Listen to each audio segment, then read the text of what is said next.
Hi, I'm Luca Turrini, the current world record holder for the furthest distance run on a treadmill in 24 hours, and you're listening to the Physical Performance Show. And the winner is... Failure is not an option. I've had my ups and my downs.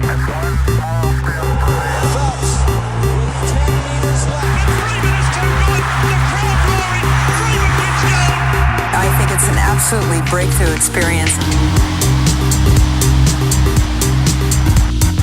Welcome to the Physical Performance Show, the show designed to inspire the pursuit of your physical best performance. I'm your host, Brad Beer. Listen in as we delve into how the world's top physical performers achieve their success, as well as the highs, the lows, and the journey of getting there. Let's get ready, set, let's go.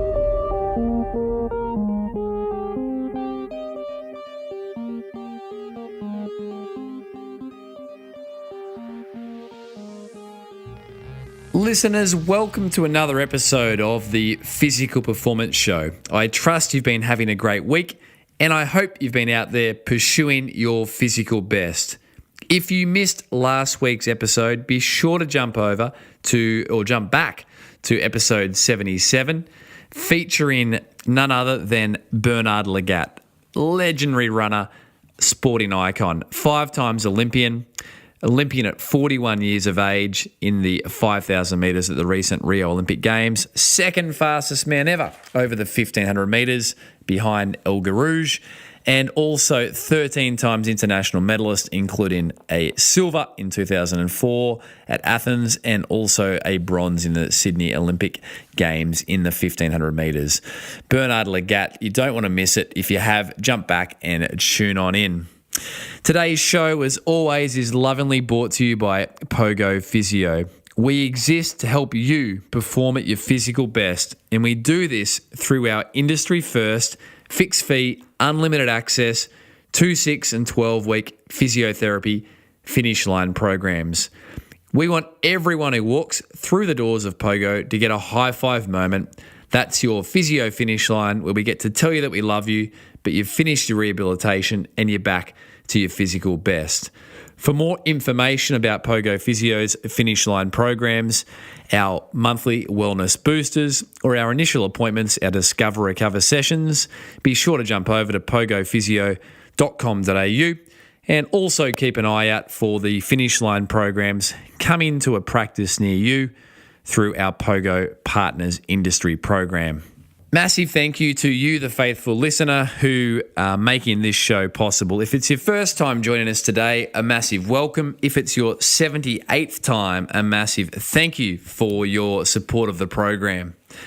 Today's guest is a Guinness World Record holder for the longest run within 24 hours on a treadmill, and that's Mr. Luca Turrini. Luca ran an incredible 261 kilometres recently for charity to set the world record. It's a remarkable story, and today we jump into the mechanics of how it is possible. What do you do to run 261 kilometres on a treadmill? We talk about the training, the build-up, and the event itself, of course.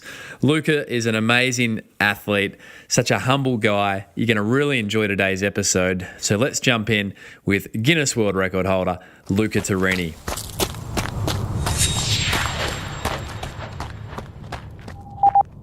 So listeners, this is a special treat. We have Luca Turrini joining us today, and Luca is going to do a bit of a deep dive around what it takes to set a world record.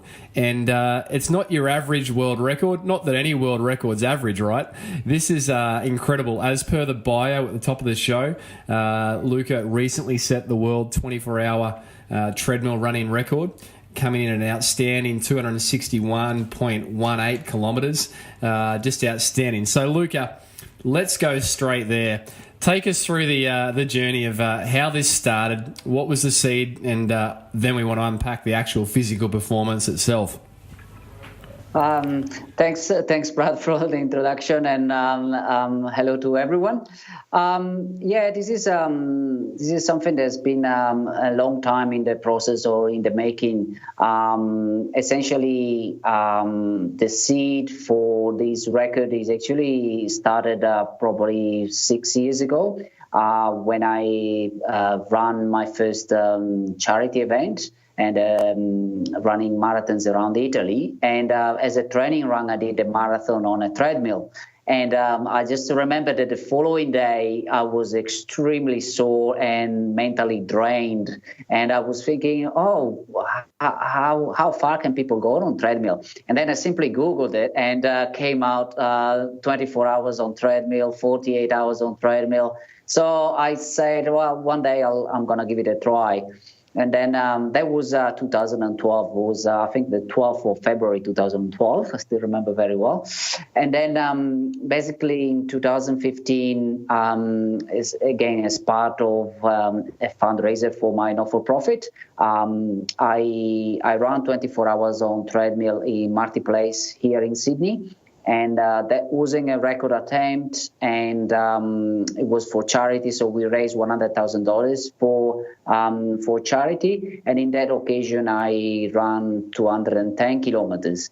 But it was extremely hard. And during the night, I really struggled, and I walked to save my life. I was hanging on the treadmills. It was awful. So although it was a very good performance, deep inside, I knew I could do better. So fast forward into to basically October last year in 2016. For different reasons, my wife and I wanted to raise some funds for a children cancer charity. And so the idea of doing another 24 hours on a treadmill basically popped up in my mind. And because it has been so successful the year before, I thought maybe we can be again successful. So that's how it started. But I guess in 2016, I was more determined to set the bar higher.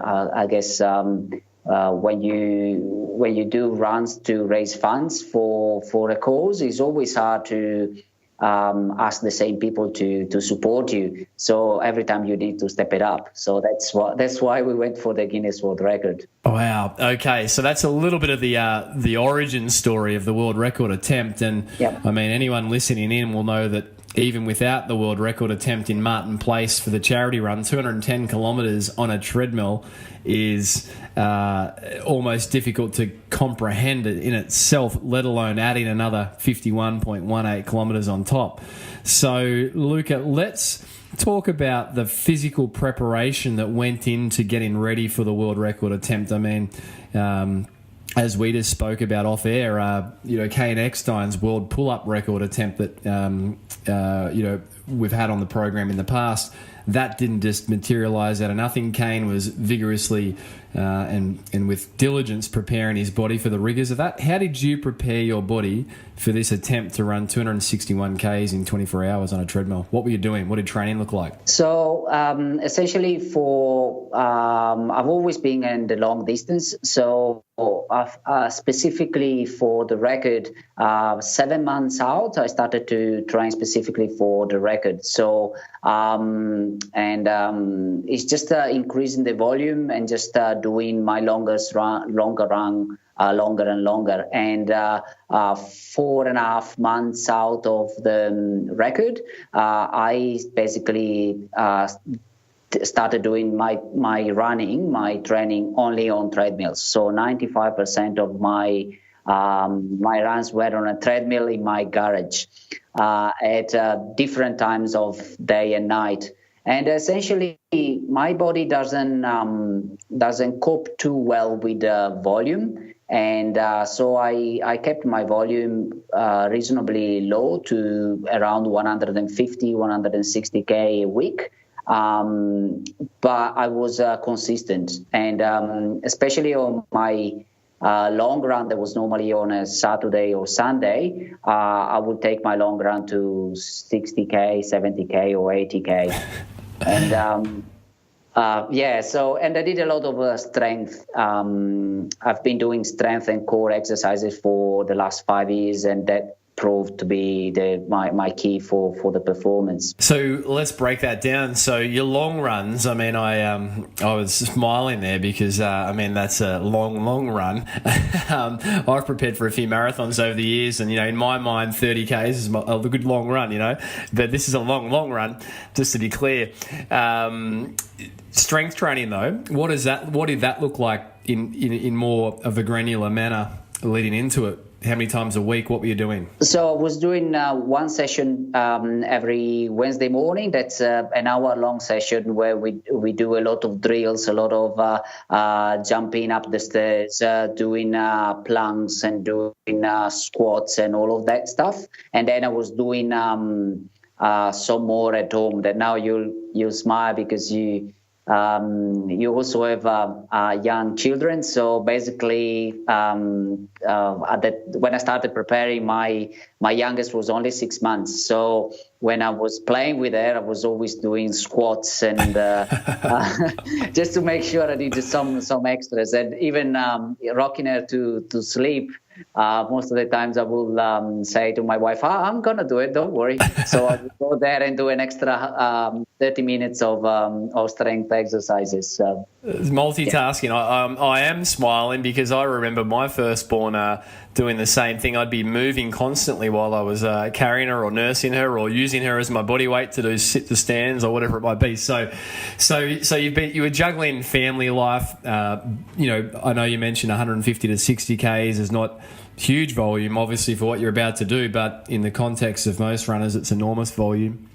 It led up to the actual day of the record attempt, which wasn't you, Luca, just running in a garage with an official spotter to make sure the record was authentic. Can you put listeners in a little bit of the landscape of what that record attempt was going to look like? The record attempt was actually a big event in the sense that we had over 100 people to help us in between volunteers and supporters and so on, and also because it was an official attempt. There are some guidelines from the Guinness World Record itself on how these should look like. So essentially, we organized an event at the Fitness Expo in Sydney on the Techno Gym stage, and we attempted 3 Guinness World Record. So there was myself running solo, and then we had a male team of 12 runners also going for a Guinness World Record, as well as a female team of 12 runners. So we had basically the full stage of Techno Gym. We basically took it over for 24 hours, and we had 4 treadmills going basically 24 hours non-stop. And to give you some names as well of the runners for the male and female team, because I think they were as important in my success as they were in their own success, because just running next to these guys for me was just I couldn't slow down. So we had the likes of Ben St. Laurent, Martin Dent, Jeff Hunt, Brendan Davis, Matthew Cox. We had Laura James, Cassie Finn, Lauren Hamilton, Rennie, Fiona. We had a full list of pro runners. So I was lucky and fortunate that they all accepted to be part of it. And at the same time, I must admit at 3 o'clock in the morning, when you are running and you're struggling, and you have Marty Dent coming to support you, and he's running next to you, or Ben St. Laurent, there was no way I could turn around and say, sorry, I'm slowing down because I'm tired. So yeah, I mean, amazing supporter. And I mean, for listeners, Australian or overseas, I mean, Luke is referring to, Olympians there, Martin Dent, Cassie Finn, one of Australia's great current distance runners, Jeff Hunt, Ben St. Laurent's Olympian. So you're looking left and right, and you got the best of the best. And as you say, that was a big catalyst to keep going. So the record attempt started at what time in the day, Luca? Started at 10 a.m. on Saturday, the 29th of April. So 10 a.m. And then finished on, till Sunday, basically 10 a.m. And we had a video stream, a live stream on Facebook, as well as we had a separate camera just to record for Guinness World Record. Yeah. Yep. And what did you take us through the pacing strategy? So you started.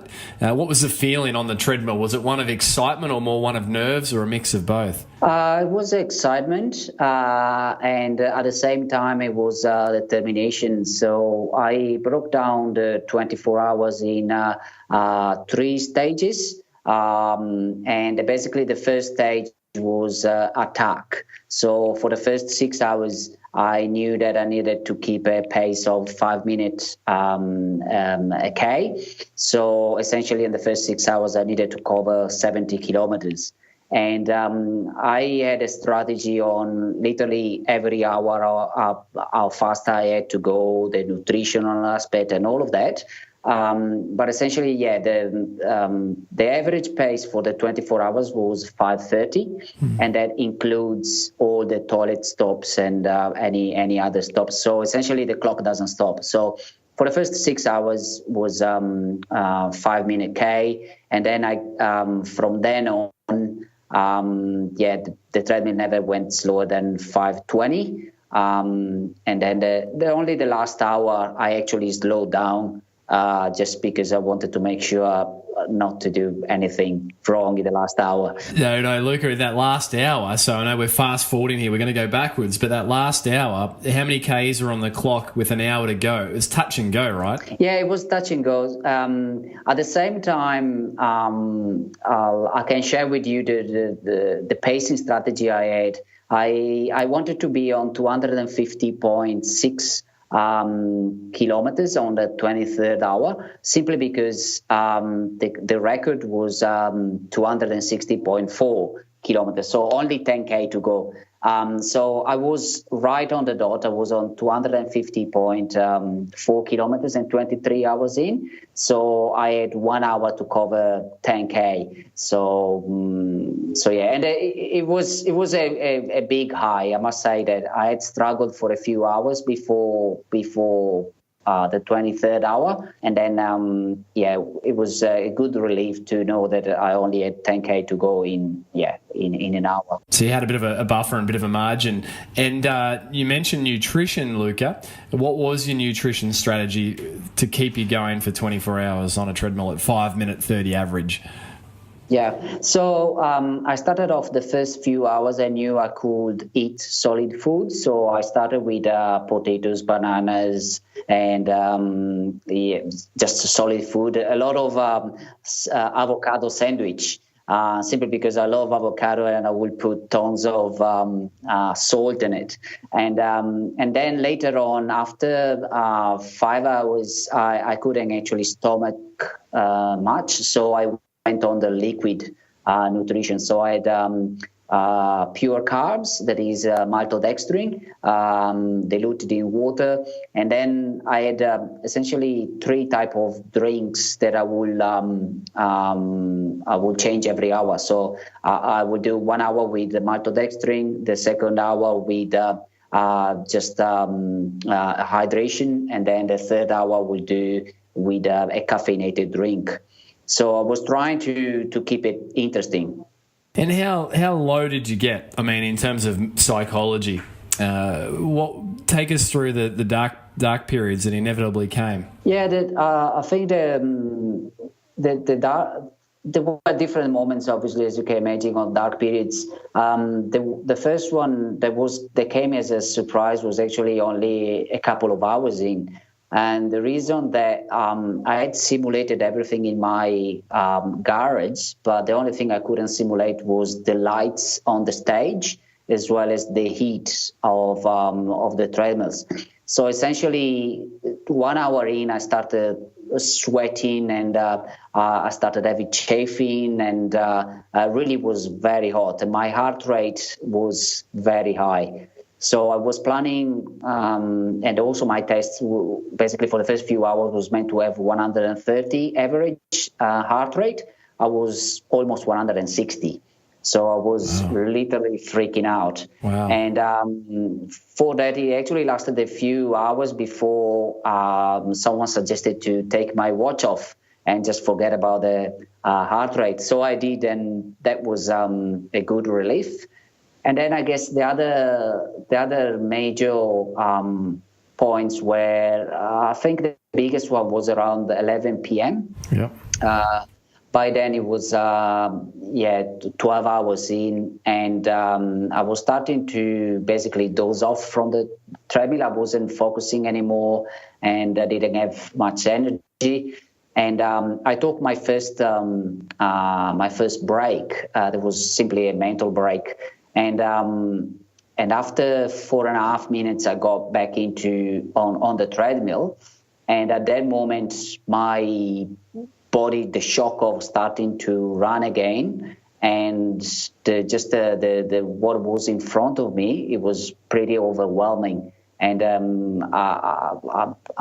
not shameful to say that I've cried, because simply was very overwhelming. And then the reasons why I was doing what I was doing, and also the enormous amount of work that went into organizing the event. Yep. It just it was just took over, so I had to let it out. So I did have a little cry. And I mean, I think I certainly haven't run 260 kilometres, but I think most marathons, I've shared this before, that I've ever completed at full exertion, that final straight gets me every time. And I think it's just that, and this is by no means a comparison, Luca, to the arduous of your attempt there, your 24 hours, your world record run. I mean, but it just comes out, doesn't it? It's that overwhelm of the physicality of it. It's the overwhelm of the emotion, everything that's gone into it. Yeah, absolutely. And I actually think that distance or time, whether it's a marathon, whether it's a 10K or an ultra marathon, doesn't really matter. It's what you put into it and the effort. So, I think sometimes it's actually good to let it out, whether it's crying, whether it's shouting, whatever it might be. I think is good to let it out. So it's just a different perspective. And I get the same feeling also in a marathon. So 35K mark. That's when it happens normally. And Luca, so I've viewed the video of you setting the world record and hitting the 261 1.18. Someone hands you the microphone. What's the first thing you shouted out? Can you remember? It's funny because I have little recollection. I know that I don't actually remember that very well. I think the only thing I said, because it wasn't prepared, I just said what came to my mind. I think we were doing that for a reason that goes above the world record itself. It was the reason why we were running in the first place, to help the charity, and also to show that impossible things can be achieved by anyone. So, but yeah, it's funny because I trained and I thought about it and I visualized the entire run for 6-7 months, probably years. And then when actually I never thought about what am I going to say when I finish. So it was quite strange, yeah. Because you were not lucid, Luca, the first thing you said, I don't know you remember this as I say this, but it was 261.18 and everyone just erupted. So as you would, mate, you'd lay your claim to your territory. The video that I watched, which is part of the Run Nation Film Festival, which is a terrific initiative going around cinemas in Australia, but did reference the previous world record holder, Dave Proctor, who outlined that this attempt people would perceive to be 90% physical, 10% mental. Sorry, the other way around, 90% mental, 10% physical. But he actually said he found it to be 110% mental when he set the previous record, which you've now eclipsed. If you had to put a percentage of physical versus mental on it, in the 100, inside the realm of the 100 points you've got, what would you break it down to be, Luca? I must admit that I'm with him. He's probably 99% mental and 1% physical. Not to say that it's not physical. It is definitely physical. Nutrition and all of that is extremely important. But I think they are just information outlets for your brain and for your mind state. What I'm trying to say is that is basically the perceived effort that you have at any moment in time is just a limit that your mind, or at least I found that is a limit in your mind. Your body can always go further and faster. Is whether or not you are ready to accept and endure that limit. So. I don't know if it makes sense, but definitely it was mental. I was extremely sore and it hurt like hell, but it was just my mind saying, "No, that's okay. That's what you expect when you try to run for 24 hours." So just Oh, mate, amazing. Pat Farmer was in your corner as well, one of Australia's great ultra runners. What was the one bit of advice that Pat shared with you, Luca, that really made a big difference to you? I know he shared more than one, but what would be one real solid piece? I think there were two key points. One was when I contacted him before the event, and then he said, you must get a treadmill and run on a treadmill 99% of your training. And that was I accepted that, and that made a hell of a difference. And the other advice he gave me, I think it was around 10 p.m. or something. I was starting to not cramp, but basically my fingertips and my legs felt strange, and he just discussed basically on potassium, and he said, look, that's what you need to do right now. And again, I didn't feel like eating, but at that moment in time, it was on the spot. I just needed more fuel. And so, but he's an absolute legend, and I must say that he's probably, he doesn't know it, but he's definitely my mentor in the sense of when you look up people like Pat Farmer, what he has achieved, and the way he does things, for me, is very inspiring. And once again, it's like I was saying before, when you have Olympians running next to you, and when you commit with Olympians, when you commit with someone like Pat Farmer to do something, there is no way you can you can go under. Beautiful. How did you recover? What was recovery like? What were your first steps like getting out of bed after running 261.18 kilometres in 24 hours? So, to my amazement, the following day, I put on 5 kilos.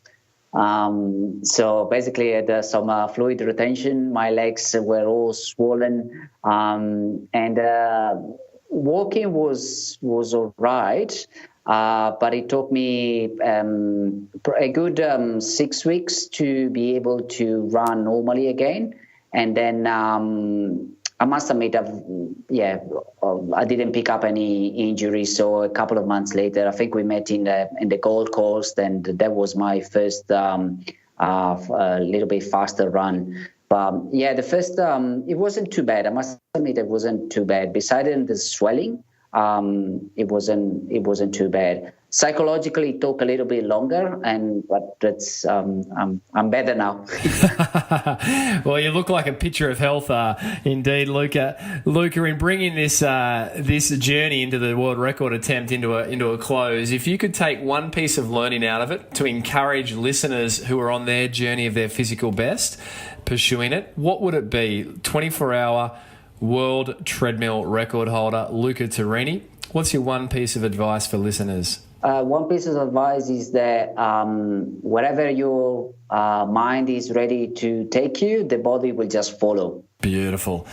Luca Turrini, where can listeners follow more of your journey? I know you are not at liberty to say, and you wouldn't say even if you could at this stage, but I'm looking at you here as we record this, and I know that there's another challenge in you. We don't need to know what it may be today, but if we want to follow your journey, where can we find out more? On my website, lucaturrini.com, or my not-for-profit, outrancancer.com. Brilliant. So listeners, jump over, check those out. We'll pop those in the show notes. And if you have taken something from Luca's sharings today, which I know I have, then please let us know. Jump over on social, tag us in, check out Luca's website, support the charity, and keep an eye on this incredible athlete. So Luca, thanks so much for sharing around the record attempt. We must get you back on at some point to hear about the next adventure and a little bit more about the man behind the record. I love to. Thank you so much for having me, and thank you, everyone.